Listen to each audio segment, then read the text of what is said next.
right, so welcome everybody. Thanks for coming tonight. We're going to do a talk tonight about concussions, just for some general information purposes on concussions and some of the recent stuff that's kind of been going on with concussions. I've kind of taken the lead, I guess, around here on taking care of these things, particularly as it relates to sports and some of those types of things. And it's just, for me, part of keeping the kids safe while they're playing, and became something that I became passionate about and interested in when I got started looking into it. And so we'll talk about that. I do like to try to keep these things informal. We're here, for y'all to learn what you need to learn. So to some degree, I got to give you guys some information, but a lot of this may be, feel free to ask questions, even if that's in the middle while we're doing some stuff. So what is a concussion? I mean, a concussion is a traumatic brain injury. It's a mild traumatic brain injury that occurs. And typically, a concussion is going to be a brain injury that doesn't carry with it radiographic findings. So, we classically think of concussions as related to sports and things like that, but you can see them in automobile accidents. You can see them in falls. We can see them in lots of different things. There's not internal bleeding in the brain. It's more like a bruise to the brain, but it's not even that. When you look at it on a CT scan or an MRI, there's not radiographic evidence of a concussion, which is why it's hard to treat them, because you can't see what that is. So the research studies on this suggest that what happens is when you have an injury to your brain utilizes energy. Just like you're eating, you guys are eating here tonight. This is to get energy to run your body. Well, your brain does the same type of thing. It utilizes energy to be able to perform certain processes that it has to do. And when your brain becomes concussed, or when you have a traumatic brain injury, then the brain decreases the amount of energy that it's using in order to try to run basic functions for you, and it can't do the other stuff. If you look at this, there are specialized scans that can be done to determine the metabolic uptake of the brain. In a normal brain, you'll see is lights up all over the place. In a concussed brain, there's just almost no activity in there at all. So as relates to sports, this is important because what we've learned over time is that, generally speaking, if you have a concussion, it's okay. It's not that big a deal. That even if you got knocked out, concussed, generally speaking, there's no long-term effects of that if it's treated appropriately. And that's the key to this, is if it's treated appropriately. The problem is what we call second impact syndrome. And what that means is that if your brain is in that decreased metabolic usage state and you get injured again, it takes dramatically less force to create a problem, and that's where we see catastrophic injuries, and where we typically see long-term problems associated with concussions is from having a repeat injury when your brain is not back to normal. So when we're treating concussions now, the key for this in treating them is trying to determine when people are back to normal. Mandy's got some handouts that she's going to hand you guys. This is a list of some general signs and symptoms of concussions. These are signs and symptoms that you would look for if you had one. These are signs and symptoms that your loved ones would look for if they're watching you. These are signs and symptoms that a coach would look for. And on the very back page of this is what we call a return to play protocol, which we'll kind of go through as relates to sports, on how we get kids back going after a sports injury. But you can see concussion symptoms can be split up kind of into various different stages. There's memory parts of it, and there's physical parts of it, and things like that. So, everybody classically thinks of a headache or something along those lines as a concussion symptom, but we also have things like, insensitivity to light, insensitivity to noise, inability to concentrate, sleeping too much, sleeping too little, inability to stay asleep at night, difficulty concentrating on things. There's just this barrage of things that go into to diagnosing a concussion. When we're treating younger kids for these things, obviously some of these are a little bit more difficult to tell. How do you tell if a high school kid has difficulty going to sleep, or if they're having difficulty sleeping? But there certainly are problems associated with that. For severe concussions, we can see problems with schoolwork, and we'll kind of factor that into how we're treating kids and related to that. So, what happens when you get a concussion? Your brain slows down using energy, and then the key for us is we have to figure out when it's back using it normally. We've got to figure out when your brain is back to how it is now, because that determines when you're less at risk for what's called second impact syndrome. So there's several different ways to do this. We've developed tests and things that we can do, physical exam tests on people to kind of tell, when they're concussed. We'll do tests to see if their pupils are reacting appropriately. We'll do tests to see if they're able to follow us. We'll do balance tests, single leg stance, double leg stance balance tests, are very important for kind of trying to determine, acutely if kids are concussed on the sidelines. But symptoms of confusion and headache and things like that are all symptoms of concussion.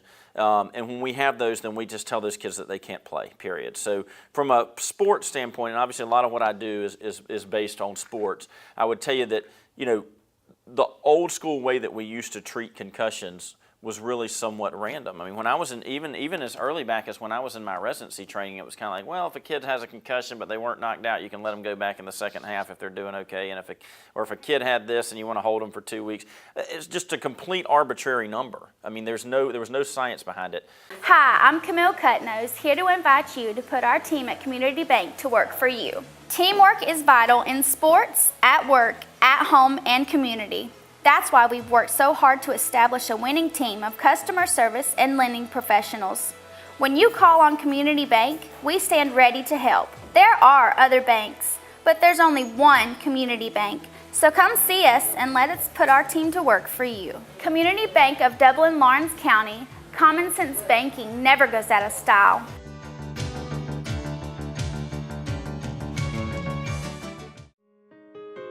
Portions of this program are brought to you by Fairview Park Hospital, a leader in healthcare for Dublin-Lawrence and surrounding communities, providing specialty services through facilities such as our Sleep Center, Heart Center, and Women's Imaging Center. The question that I probably get the most frequently about this is why the dramatic change in how we're treating this. And this statistic right here is the reason that we change it. There's only one good way to diagnose chronic traumatic encephalopathy. That's what we hear about with the NFL players down the road when they've had it, when they die and they go and they do an autopsy and their brain shows signs of chronic traumatic encephalopathy. That's how you diagnose it, is with an autopsy. So when we're looking at how we treated concussions in the past, we have to base that on rates of chronic traumatic encephalopathy, which is based off of autopsies. Now, obviously, when we start looking at autopsies, people's families had to agree to let their brains be autopsied. It's not a complete representative sample, but it's pretty good. And here's the numbers: 98%. 98% of people who played college football have chronic traumatic encephalopathy on autopsy. That's a staggering number. I mean, that says that the way that we treated concussions in the past completely failed. It was completely inadequate. And we can all kind of remember days when we played ball growing up, and we had a coach like point us in the right direction on the field and say, "Boy, get back out there." Some of that kind of stuff. That was just the way that things were done. And it's very difficult to break that cycle when I'm talking to parents and dealing with parents, because they say, well, this is when we were younger, this is what we used to do. And what I have to do is tell them that statistic and say, you're right, when you were younger, that's what you used to do, and it didn't work. And so we've got to figure out why it didn't work. And that's where we get into the second impact syndrome and some of that kind of stuff. And that's what we figured out, is that the reason that we see such high rates of those things is that kids are going back too soon, people are going back too soon from concussions, and it causes problems. So there is testing now that can be done that helps determine if you're at baseline. And it's a set of tests called neurocognitive testing. The only one that's FDA approved is called IMPACT, IMPACT, which stands for Immediate Post-Assessment Concussion Testing. It is an FDA approved test for concussion testing. The hospital system here actually buys that test for all of our local schools. So all of our Lawrence County schools, Trinity and Johnson County, are all, the hospital purchases those tests so that we can test the kids for those. This test works the absolute best if we can get a baseline on the kids. So in other words, you guys are all fine. We'd send you in to go take this computerized test, and it tells us kind of where you stand, and it gives us some metrics to kind of measure on a verbal composite, a memory composite, and how you are able to kind of work through problems and some of those types of things. And it gives us your baseline, because we can't return you back to playing based on what her baseline is. It really works best if we can have yours. And then if you have an injury, I can bring you in and test you and say, you're nowhere close to where your baseline is. So this is a test of how your brain processes information, and that gives us an idea of what the metabolic uptake is without doing a $20,000 scan on somebody to try to figure that out. So impact testing has made a big, huge difference in how we treat these things. Mandated for return to driving in NASCAR. Part of why Dale Earnhardt Jr. was out for so long was inability to baseline that test. based on what we're told. Nobody's really come out and said that 100%, but that's mandated for return in NASCAR. So he was out for an extended period of time. Most colleges are using this now. So the kids that I know that we've sent to college when they've had concussions are doing the exact same testing that we're doing, which is Impact, which makes sense because it's the only one that's FDA approved. So when you have an injury, the kid's removed from play, and then for them to be able to return to play, they have to baseline impact testing. They have to be asymptomatic, and then they have to make it through a progression to return to play. Again, the goal in treating all of this is to get them out of the second impact zone. So we bring them in and test them on the computer, and we see where they stand. If they're not at baseline, then they don't play. Typically, I do testing on Mondays because it takes Monday to Friday to make it through the progression to return to play. And so if they're not clear on Monday, they can't play on Friday, period. It's just, this is non-negotiable stuff that we kind of talk about with parents. If your kid is showing signs of concussion, by law in Georgia, they have to be removed from the game they're playing in. So this has come to the forefront in Georgia 4 or 5 years ago when they passed the House bill that requires this by law. So coaches are required by law to remove kids from games if they show signs of a concussion. They cannot return them to play. The only person that can return a kid to play if they've been removed for signs of a concussion is a medical professional. And so it doesn't have to be me, it can be a trainer, it can be a physical therapist, it can be somebody along those lines, but a medical professional has to return that child and clear that child to return to play. This is very, very smart. It removes the decision from the coaches who obviously have most of the coaches do a great job of taking care of your kids, but they also want their team, and so, we remove the decision from them and put it in the hands of somebody who can make a more objective determination on that. But I would tell you that when I started using impact testing, it was relatively scary for me because based on how I was trained to return kids to playing, I absolutely was would probably have been returning kids before impact says they're good to go back, which puts kids at risk. And so it was just based on, at the time, the evidence that we had, impact had made a huge difference on that for me. I mean, I see these kids that are passing physical exams and normal and relatively normal on exam, and they're answering questions like we want them to, and have memory and those types of things, but that still have pretty terrible scores on the impact test. So what this test does is it runs them through a computer test. It takes about 20 or 30 minutes. It asks them to do various different things. It's testing a lot of stuff. It's got a lot of distraction in it that's intended for try to make kids forget things that they want them to remember later on. It's got a lot of things in it that are used to standardize the test, and it's got a lot of things in it that are used to try to keep the kids from trying to figure the test out. And it's a very good test, and then at the end it prints up a list for us, and it says this is their numbers compared to where they were before, and if they're statistically significantly off from where they were before, and that child is not at baseline on the impact test, and we say no chance you can go back. Most of these are not questionable. It's interesting, in all honesty. And if we take these, and for people that don't have a baseline, you can just compare them to national norms. So if I have a kid that comes in, say that just for whatever reason wasn't there when they did the baseline testing at the schools, I can just compare them to national averages. And if you'll look, most of these kids, will run. You'll have some kids that'll be like way high up in averages for certain things if they're really good at certain parts of sports and things like that. Not an IQ test. This is designed for sports type stuff. That drives my cheerleading moms crazy because their daughter, the valedictorian of the class can do terrible on this test compared to national norms, and it's not an IQ test at all. So that doesn't mean that your kid's not smart. You're testing their brain, but it'll give you percentile ranks compared to national norms. So, those kids are going to be 60%, 70%, 50%, somewhere around there. Some of the kids that are really, have really good hand-eye coordination will get higher percentages on some of those. When they get concussed, they go to less than 1%. So less than 1% of the people in the country in their age range do that poorly on the test. That's a pretty impressive number, and you'll see those numbers be almost across the board down where they just go to terrible. And their brains just don't process. This test also has what's called a cognitive efficiency index, which is it's essentially a measure of how quickly you can do the test and how accurately you can do it.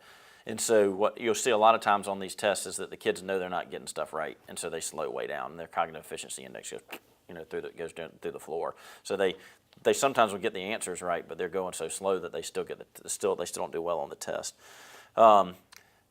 For a mild concussion, you were typically at least 2 weeks to return to play now. So if your kid has just I got dinged on Friday night and I'm feeling a little goofy, and then he's fine by the end of the game, that kid's still going to probably be out 2 weeks because it takes that long to get back to baseline. And that's I will tell you that's very much different than how we used to return kids. If those kids were normal at the end of the game, I mean, and Calvin can speak to this, you know, from a physical therapy standpoint. He stands on sidelines for games with us sometimes too. So, you know, we would send these kids back to play even as early as the next week sometimes if they were normal. And so typically about 2 weeks. For severe concussions, it's not uncommon to have kids be out 4 to 6 weeks or even longer. And that was not a number that you got to unless some kid had like multiple concussions in a certain period of time. When, this, again, as early as when I was training, which is not too long ago, getting longer and longer away, but not too long ago. I've had kids that have you know, struggled to return to baseline at all. Those are kids that you're not gonna consider, you know, that you won't return to play for an entire season. I've had a couple of those since I came in. Some of the worst injuries I see are in the cheerleaders because they, you know, the flyers come down and they kick people in the head. It's not usually the flyers. You think they're the ones that are going to get tossed and dropped on their heads. It's usually the bases that get kicked in the head by the flyers on the way down. Obviously, we see with football, you know, some substantial injuries, and I've had, you know, some kids that have been out for a season on those. If they don't ever baseline, then we have to, you know, if they're struggling to return to baseline on the test, we can send them to physical therapy and work on trying to do some things to try to get them back, to rehab them, and then, you know, to neurology just to verify there's not anything else. So I would tell you the things that we see the most common on these is, from my standpoint, a lot of this is almost some over-treatment stuff, and it's really difficult because, you know, if your kid gets knocked out in a football game, you're going to freak out and want that kid's head scanned, and it's most of the time unnecessary. So generally speaking, even if kids get KO'd in football games, as long as they're responding appropriately and we think they have a concussion, even if they have persistent symptoms of headaches or nausea, vomiting, even some things like that, if they're not having a decline in their neurologic status, there's very little indication to run them into a CT scanner. They're always negative. If their neurofunction is declining, obviously you have to look for a brain bleed, but that's where you would see the problem. So treating these things acutely, what we do is you know, the night that they're injured, we tell parents, okay, you got to get them in a quiet environment, and we want them not stimulated, and we want them, you know, not doing anything physical. And that is the key on these. And I will tell you that I've seen it, you know, I can tell the kids that come back into my office that are listening to me and not doing anything versus the ones that are trying to do stuff. If they're trying to do stuff, it drags the process out. They will not come back to baseline on impact if they're out trying to do stuff. They can't run, they can't lift weights, they can't go to PE, they can't do things like that in the gym.